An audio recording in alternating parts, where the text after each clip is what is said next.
हुमैल बिन Ziyad रहमतुल्लाह अलैह फरमाते हैं कि एक मरतबा हज़रत अली रज़ियल्लाहु अन्हु ने मेरा हाथ पकड़ा और फरमाया, ऐ हुमैल, ये दिल एक बर्तन है, इसमें जो चाहो डाल लो। और इसके बाद फरमाया कि मैं तुम्हें 5 बातों की नसीहत करता हूँ, इन बातों को गौर से सुनो और उनको अपने पल्ले बांध लो। याद रखो, अल्लाह के सिवा किसी से कोई उम्मीद ना रखना, क्योंकि इंसान की सारी उम्मीदों को पूरी करने वाली ज़ात सिर्फ अल्लाह ही की है। अल्लाह के सिवा कोई ज़ात नहीं जो कि तुम्हारी उम्मीदों को पूरा कर सके।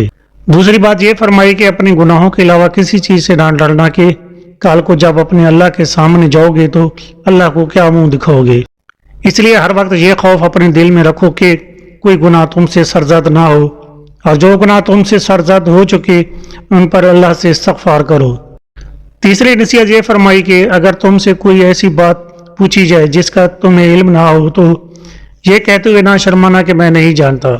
बरअक्स दोस्तों, आज हमारा हाल ये है कि बहुत से लोग ऐसे हैं जो कि एक चीज़ के बारे में नहीं जानते फिर भी तुक्के लगाना शुरू कर देते हैं। इसी तरह एक दूसरे मकाम पर अमीरुल मोमिनीन ने यह भी फरमाया कि इस बात का इकरार कर लेना कि मैं इस बारे में नहीं जानता, ये भी आधा इल्म है। चौथी बात यह कि जिस बात का तुम्हें इल्म ना हो तो उसके बारे में इल्म हासिल करने की कोशिश करो और उसके बारे में इल्म हासिल करो।